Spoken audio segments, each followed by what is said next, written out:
இன்றைய news channel நண்பர்களுக்கு வணக்கம்.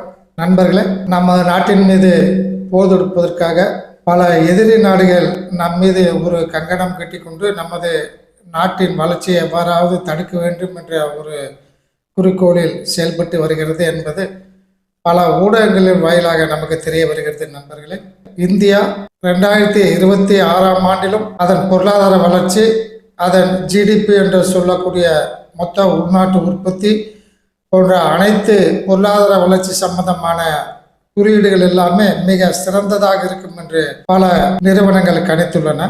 உலக நாடுகள் அனைத்துமே தற்போது இந்தியாவிடம் தஞ்சமடைவது, இந்தியாவிடம் ஏராளமான பொருட்களை ஏற்றுமதி செய்வது, இந்தியாவிடம் ஃப்ரீ ட்ரேட் அக்ரிமெண்ட் என்று சொல்லக்கூடிய ஒப்பந்தங்களை செய்து கொள்வது போன்ற வகையில் பல நாடுகள் முயன்று வருகின்றன. அமெரிக்காவை தவிர மற்ற நாடுகள் எல்லாமே இந்தியாவுடன் ஏராளமான அளவில் வர்த்தகம் செய்வதற்கு அவை தயாராகி கொண்டிருக்கும் போது நம் மீது சீனா, பங்களாதேஷ், நேபாளம், பாகிஸ்தான் போன்ற நாடுகள் அனைத்துமே நம்மை வளர விடாமல் நம்மை எப்படியாவது தாக்கி நமது பொருளாதார வளர்ச்சியை, இந்தியாவின் வளர்ச்சியை தடுக்க வேண்டும் என்ற ஒரு நோக்கில் செயல்பட்டு வருகின்றன. இதன் காரணமாக சீனாவின் உதவியுடன் பாகிஸ்தான் நம் மீது பல வருடங்களாக தீவிரவாதத்தை தூண்டிவிட்டு அதன் மூலம் நமக்கு பல வகையில் தொந்தரவு செய்து கொண்டிருக்கிறது என்பது இன்றைய நியூஸ் சேனல் நண்பர்கள் தெரியும். இதன் காரணமாக நாம் 2025ஆம் ஆண்டு மே 4ஆம் தேதி நாம் பாகிஸ்தான் மீது ஆபரேஷன் சிந்தூர் என்ற போரினை தொடங்கினோம் என்று உங்கள் அனைவருக்குமே தெரியும். இந்த போரில் நாம் நமது விமானத்திலிருந்து முதலில் பாகிஸ்தானை சேர்ந்த ஏராளமான air defence system, radar system, முக்கியமான விமான தளங்கள் போன்றவற்றை ஒரே நாளில் தாக்கி அளித்தோம் என்பதனை நாம் கண்கூடாக பார்த்தோம். ஆனால் இனி வரக்கூடிய போரில் பாகிஸ்தானுக்கும் இந்தியாவிற்கும் இடையே போர் என்று வரும்போது ஆபரேஷன் சிந்தூர் போரில் நமது இந்திய விமானப்படை செயலாற்றியவாறு மீண்டும் அடுத்து நடக்கக்கூடிய போரில் நமது இந்திய விமானப்படை செயலாற்ற முடியுமா என்ற ஒரு சந்தேகம் வலுத்து வருகிறது நண்பர்களே.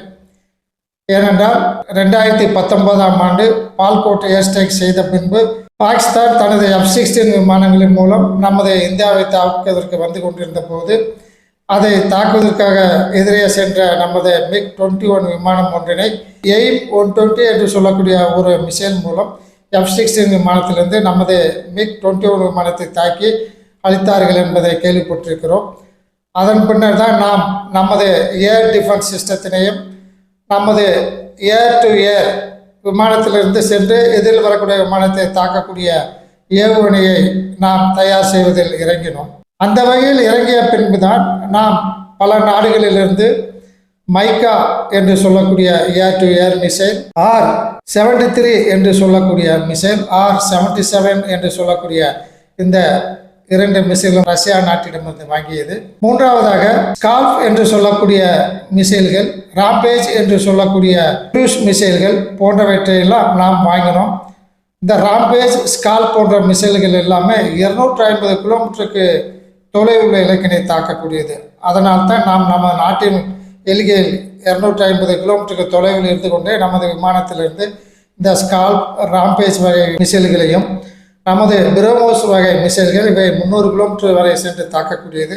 ஆகவே நமது Su-30 MKI போன்ற விமானத்திலிருந்தும் ரஃபேல் விமானத்திலிருந்தும் நமது உள்நாட்டிலே இருந்து கொண்டு அந்த விமானங்களின் மூலம் இந்த ஏவுகணைகளை அனுப்பி எதிர்நாட்டின் ரேடார்களை அளித்தோம். எதிர்நாட்டின் சைனா வழங்கிய பாகிஸ்தானில் உள்ள ஏர் டிஃபென்ஸ் சிஸ்டத்தை நாம் அளித்து அவற்றையெல்லாம் நாம் அளித்த பின்பு நமது ட்ரோன்கள் சென்று ரேடார் சிஸ்டங்களையும் அளித்ததையும் நாம் பார்த்தோம். இதற்கிடையில் இந்த போரில் சீனா பாகிஸ்தானிற்கு வழங்கிய PL-15E என்று சொல்லக்கூடிய ஒரு ஏவுகணையை வைத்து நம்ம நாட்டின் ரஃபேல் விமானங்கள் 3 எண்களையும், Su-30 MK விமானம் ஒன்றினையும், மிரேஜ் 2000 விமானம் ஒன்றினையும், மொத்தம் 5 விமானங்களை பாகிஸ்தான் நாட்டின் சீனா வழங்கிய J-10C என்ற விமானத்திலிருந்து சீனா வழங்கிய PL-15E என்று சொல்லக்கூடிய ஏவுகணை வைத்து தாக்கி அளித்ததாக கூறினார்கள் நண்பர்களே. ஆனால் இதுவரை நமது இந்தியா அதை ஒற்றுக்கொள்ளவில்லை. ஏனென்றால் இந்த PL-15 என்ற மிசைலானது 145 கிலோமீட்டர் வரை சென்று நமது நாட்டில் உள்ள வானில் பறந்து வரக்கூடிய விமானங்களை தாக்கி அளிக்கக்கூடியது. ஆனால் நம்மிடம் தற்போது R-77 என்று சொல்லக்கூடிய 80 கிலோமீட்டர் வரை செல்லக்கூடிய மிசைல் தான் நம்ம விமானத்தில் நாம் பொருத்தக்கூடிய அளவுக்கு வைத்துள்ளோம். அது தவிர ரஃபேல் விமானத்தில் மீட்டியார் என்ற 200 கிலோமீட்டர் வரை சென்று தாக்கக்கூடிய ஏவுகணையை வைத்துள்ளோம். அவை ரஃபேல் விமானத்திலிருந்து தான் செலுத்த முடியும். இந்த ஏவுகணையை நமது சுக்காய் விமானத்திலிருந்தோ அல்லது நமது தேஜஸ் விமானத்திலிருந்தோ அல்லது மிரேஜ் 2000 விமானத்திலிருந்தோ அவற்றை நாம் செலுத்தி எதிர்நாடுகள் மீது அனுப்ப முடியாது. அது மட்டும் இல்லாமல் நம்மிடம் R-73 என்று சொல்லக்கூடிய 30 கிலோமீட்டர் வரை மட்டுமே சென்று தாக்கக்கூடிய விமானங்களுக்கு இடையே டாக் ஃபைட்டிங் என்று சொல்லக்கூடிய வகையில் அருகில் உள்ள விமானங்களை தாக்கி அழிப்பதற்காக பயன்படுத்தக்கூடிய அந்த மிசைல்.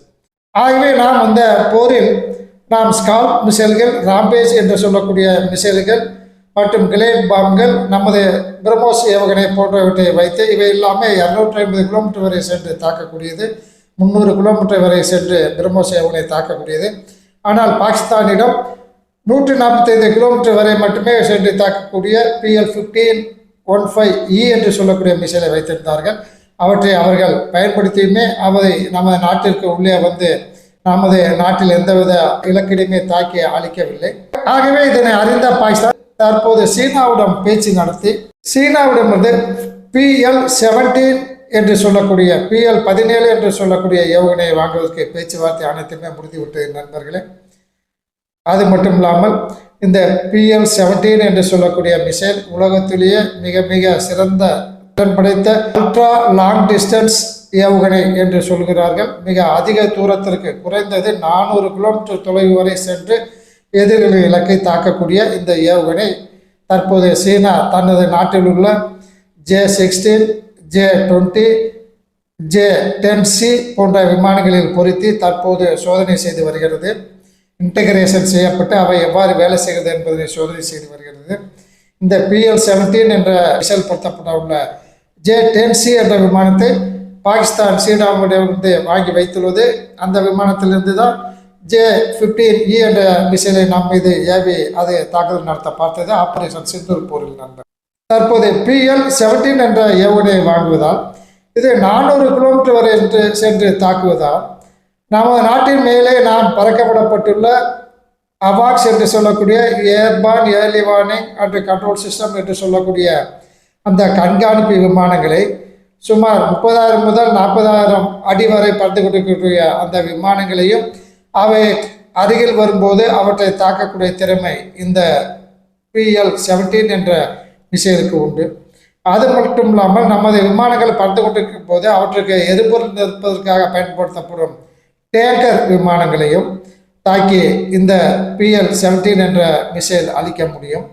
இவை மட்டும் இல்லாமல் நாம் கடற்கண்காணிப்பை கண்காணிப்பதற்காக MQ-9B என்ற ஆளில்லா விமானங்களையும் P-8I என்ற கடற்கண்காணிப்பு சப்மரைன் அட்டாக் விமானங்களையும் நாம் பயன்படுத்தி வருகிறோம்.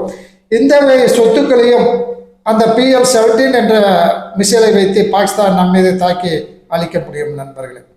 அது மட்டும் இல்லாமல் நமது முக்கியமான இலக்கான நமது ரஃபேல் விமானத்தையும் நமது Su-30 MKI விமானங்களையும் நமது நாட்டிற்குள் அவை பறந்து கொண்டிருக்கும் போது அவர்களது நாட்டிற்கு எல்லைக்கு உள்ளே இருந்து கொண்டு J-10C என்ற விமானத்திலிருந்து PL-17 என்ற மிசைலை அனுப்பி நமது விமானங்களை தாக்கி அளிக்க முடியும் நண்பர்களே. ஆகவே முன்னால் ஆபரேஷன் சிந்தூர் போரில் நமது விமானப்படை செயலாற்றியவாறு தற்போது நம்ம நாட்டிற்கு உள்ளேயே இருந்து கொண்டு பாகிஸ்தானின் முக்கியமான ஏர் டிஃபென்ஸ் சிஸ்டம், வான்வெளி பாதுகாப்பு அமைப்பு, அவர்கள் நாட்டு விமானங்கள், அவர்கள் நாட்டில் உள்ள ரேடார் சிஸ்டம் போன்றவற்றையெல்லாம் தாக்கி அழிக்க முடியுமா என்று இந்தியாவுக்கு தற்போது ஒரு பயம் வந்துள்ளது நண்பர்களே. ஏனென்றால் நம்மிடம் 300 கிலோமீட்டர் வரை சென்று தாக்கக்கூடிய பிரம்மோஸ் வகை ஏவுகணை உள்ளது. இந்த ஏவுகணை நிலத்தில் உள்ள இலக்கினை தாக்கக்கூடியது. மைக்கா என்ற 150 முதல் 200 கிலோமீட்டர் வரை சென்று தாக்கக்கூடிய ஏவுகணை தான் நம்மிடம் உள்ளது. அது ரஃபேல் விமானத்திலிருந்து தான் செலுத்த முடியும்.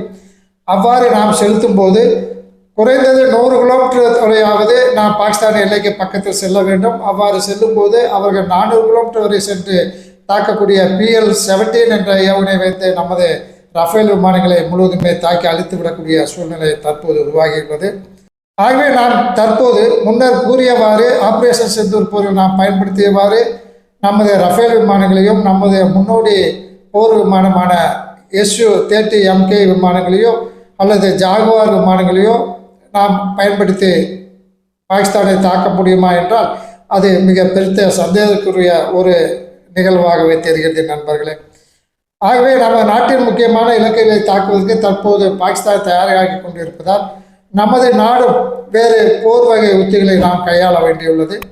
முதல் தரமாக மேலே நாம் பறக்க விடப்பட்டுள்ள நேத்ரா மார்க் 1 என்ற கண்காணிப்பு விமானங்களுக்கு பதிலாக நாம் நேத்ரா மார்க் 2 என்ற விமானங்களை தற்போது தயாரித்து வருகிறோம்.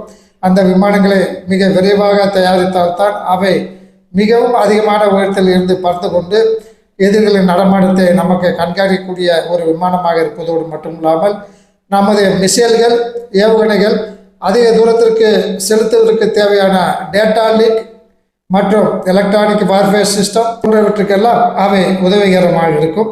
இரண்டாவதாக நாம் பிற நாடுகளிலிருந்து நாம் பல வகையான மிசைலை வாங்க வேண்டியுள்ளது. ஏனென்றால் நம்மிடம் ஏர் டு ஏர் மிசைல், இந்தியாவில் தயாரிக்கப்பட்ட air to air cruise மிசைலானது Austro என்று சொல்லக்கூடிய ஆஸ்திரா மார்க் 1 என்ற ஏவுகணை உள்ளது. இது 80 கிலோமீட்டர் வரை மட்டுமே சென்று எதில் வரக்கூடிய விமானங்களை தாக்கக்கூடியது. அடுத்தபடியாக ஆஸ்திரா மார்க் 2 என்ற ஏவுகணையை இந்த வாரம் நமது DRDO நிறுவனம் சோதனை செய்தது. இந்த மிசைலானது 200 கிலோமீட்டர் வரை சென்று தாக்கக்கூடியது. இருந்தாலும் இது PL-17 என்ற பாகிஸ்தான் வாங்க உள்ள ஏவுகணைக்கு சமமாக இருக்கக்கூடிய வாய்ப்பில்லை நண்பர்களே. அதற்கு அடுத்தபடியாக ஆஸ்திரா மார்க் 3 என்ற ஏவுகணை தற்போது தயாரிக்கப்பட்டு வருகிறது. இவை இனியும் 1 அல்லது 1.5 ஆண்டுகளில் நமது விமானப்படையில் சேர்க்கக்கூடிய அளவிற்கு இதனுடைய தயாரிப்பு மற்றும் ஆராய்ச்சி பணிகள் மிக வேகமாக செய்யப்பட்டு வருகின்றன நண்பர்களே. இந்த ஆஸ்திரா மார்க் 3 என்ற ஏவுகணை 350 கிலோமீட்டர் வரை சென்று தாக்கக்கூடியது. சாலிட் ஃபியூயல் டக்டர் ரேம்ஜெட் என்ஜின் என்ற ஒரு வகையான என்ஜின் பொருத்தப்படுகிறது நண்பர்களே. இந்த என்ஜினுக்கு தேவையான எரிபொருள் அதிக அளவில் நிரப்பிக்கொள்ளலாம். அது எரிவதற்கு தேவையான ஆக்சிஜனை காற்றிலிருந்து எடுத்துக்கொள்ளும். ஆனால் முன்னால் தயாரிக்கப்பட்ட ஆஸ்திரா மார்க் 2 என்ற ஏவுகணையில் எரிபொருளும் தேவைப்படுகின்ற ஆக்சிஜன் கொடுக்கக்கூடிய பொருளும் இரண்டுமே அந்த ஏவுகணையில் நிரப்பப்பட்டிருக்கும். அதனால் அது 200 கிலோமீட்டருக்கு மேல் செல்ல முடியவில்லை.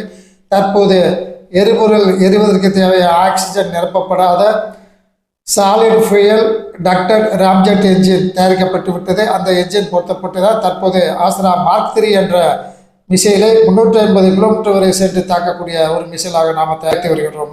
PL-17 என்று சொல்லக்கூடிய ஏவுகணைக்கும் நாம் தற்போது தயாரிக்கவுள்ள ஆஸ்திரா மார்க் 3 என்ற மிசைலுக்கும் செல்லக்கூடிய தொலைவு வித்தியாசம் 50 கிலோமீட்டர் உள்ளது. ஆனால் ஆஸ்திரா மிசைலானது ஆரம்பத்திலிருந்து மிக வேகமாக மறைமுகமாக கடைசி வரை தாக்கும் வரை அதிக வேகத்தில் செல்லக்கூடிய ஒரு மிசைல். 4.5 மாக் என்ற வேகத்தில் இது செல்லக்கூடியது. ஒரு மணிக்கு 4.5 மாக் என்று கூறும்போது ஏறக்குறைய 5200 கிலோமீட்டர் ஒரு மணிக்கு என்ற வேகத்தில் செல்லக்கூடிய மிசைல் கடைசி வரை ஒரே வேகத்தில் அதிகமான ஸ்பீடாக செல்லக்கூடியது. அதாவது மிக திறன் படைத்த ஒரு மிசைலாக செல்லக்கூடியது. ஆனால் PL-17 என்று சொல்லக்கூடிய சீனா தயாரித்துள்ள அந்த ஏவுகணை 400 கிலோமீட்டர் சென்றாலுமே அவை 2 டூவல் பர்பஸ் மோட்டார்கள் பொருத்தப்பட்ட ராக்கெட் அமைக்கப்பட்டுள்ளது. இந்த டூவல் சிஸ்டம் ராக்கெட் பொருத்தப்பட்டுள்ள மோட்டாரானது கடைசி வரை ஒரே வேகத்தில் ஒரே உந்துதலோடு ஒரே திறனோடு சென்று கொண்டிருக்காது. ஆகவே அந்த மிசைல் வருவதற்கு முன்பாக நமது ஆஸ்திரா மார்க் 3 என்ற மிசைல் நாம் செல்ல வேண்டிய இடத்திற்கு அவற்றை செலுத்தி அந்த இடத்தினை அழிக்க முடியும் என்று ஒரு வகை கருத்து நிலவு வருகிறது நண்பர்களே. இது ஒரு புறம் இருக்க, நாம் மேற்கத்திய நாடுகளிலிருந்து AIM-260 என்ற ஏவுகணையை வாங்குவதற்கு நாம் பேச்சுவார்த்தை நடத்தி வருகிறோம். இந்த ஏவுகணையானது 300 முதல் 350 கிலோமீட்டர் வரை செல்லக்கூடியது. ஆனால் ஒரே ஒரு பிரச்சனை, இந்த மேற்கத்திய நாடுகளிலிருந்து வாங்கக்கூடிய இந்த AIM-260 என்று சொல்லக்கூடிய அந்த ஏவுகணையை நமது சுகாய் மற்றும் தேஜஸ் விமானங்கள் மற்றும் மிராஜ் 2000 போன்ற விமானங்களில் பொருத்தி அவற்றை சோதனை செய்வதற்கான அனைத்து வகையான ஏற்பாடுகளையும் செய்வதற்கு சற்று காலதாமதம் ஆகும். அது மட்டும் இல்லாமல் அமெரிக்காவிடமிருந்து நாம் AIM-174B என்று சொல்லக்கூடிய 400 கிலோமீட்டர் வரை செல்லக்கூடிய ஏவுகணையை வாங்குவதற்கு பேச்சுவார்த்தை நடத்தி வருகிறோம். மேற்கத்திய நாடுகளிலிருந்து வாங்கக்கூடிய AIM-260 என்ற மிசைல் 350 கிலோமீட்டர் வரை செல்லும். AIM-174B என்று சொல்லக்கூடிய அமெரிக்காவின் ஏவுகணை 400 கிலோமீட்டர் வரை செல்லும். சீனாவின் PL-17 ஏவுகணை 400 கிலோமீட்டர் வரை செல்லக்கூடியது. ஆனால் அந்த ஏவுகணையை விட சைனாவின் ஏவுகணையை விட AIM-174B என்று சொல்லக்கூடிய ஏவுகணை மிக மிக திறன் வாய்ந்தது, அதிக வேகமாக செல்லக்கூடியது, மிக திறனோடு சென்று கடைசி வரை இலக்கினை தாக்கக்கூடியது நண்பர்களே. ஆகவே நாம் இந்த வகை மிசைல்களை பெற்று அவற்றை நமது விமானப்படைகளில் பொருத்தி சோதனை செய்து எதிரிகளின் முக்கியமாக பாகிஸ்தானிலிருந்து வரக்கூடிய தாக்குதலை சமாளிப்பதற்கு நாம் தயார் நிலையில் இருக்க வேண்டிய ஒரு கட்டாயம் ஏற்பட்டுள்ளது நண்பர்களே. ஆகவே நமது நாட்டின் முக்கியமான இலக்குகளை குறைந்தது ஒரு early warning and control system என்று சொல்லக்கூடிய ஒரு அவாக்ஸ் விமானத்தை மேலே பார்த்து கொண்டிருக்கிற ஒரு விமானத்தை பாகிஸ்தான் PL-17 என்ற ஏவுகணை வைத்து அளித்தாலே நமக்கு ஏராளமான பாதிப்புகள் ஏற்படும் நண்பர்களே. ஏனென்றால் நம்மிடம் 9 அவாக்ஸ் விமானங்கள் தான் தற்போது உள்ளன. 6 நேத்ரா மார்க் 2 விமானங்கள் தயாரிக்கப்பட்டு வருகின்றன என்பது நமது இந்திய நியூஸ் சேனல் நண்பர்களுக்கு நன்கு தெரியும். அதே போன்று P-8I என்று கடல் கண்காணிப்பு விமானங்கள் தற்போது நாம் 12 எண்களை கடந்த 5-6 ஆண்டுகளாக பயன்படுத்தி வருகிறோம்.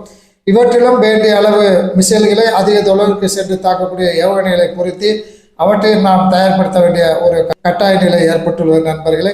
ஆகவே நாம் நமது நாட்டின் பிற வளர்ச்சியை கவனிக்க வேண்டும் என்ற ஒரு எண்ணத்தில் சென்று கொண்டிருக்கும் போது இந்த பாகிஸ்தான், சீனா போன்ற நாடுகள் எல்லாம் நமது வளர்ச்சியை கட்டுப்படுத்துவதற்காக நமது நாட்டினை எவ்வகையிலாவது தோற்கடிக்க வேண்டும் என்ற ஒரு குறிக்கோளோடு செயல்பட்டு கொண்டிருப்பதால் நாம் நமது நாட்டின் இராணுவத்திற்கு வேண்டிய அனைத்து வகையான ஏற்பாடுகளையும் முன்னேற்பாடாக செய்ய வேண்டிய நண்பர்களே. இதற்காக நமது முப்படைகளும் குறிப்பாக நமது விமானப்படை மிக சிறப்பான வழிகளில் இதற்கான செயல்களில் திட்டம் தீட்டி வருகிறது என்பது நமக்கு பல ஊடகங்களின் வாயிலாக செய்திகள் வந்து கொண்டிருக்கின்றன நண்பர்களே.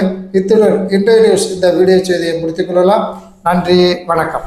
இதுபோன்ற இராணுவத்தின் வளர்ச்சி, நாட்டின் வளர்ச்சி, பொருளாதார வளர்ச்சி போன்ற செய்திகளை உடனுக்குடன் தெரிந்து கொள்ள இன்றைய நியூஸ் சேனலுக்கு சப்ஸ்கிரைப் செய்து கொள்ளவும்.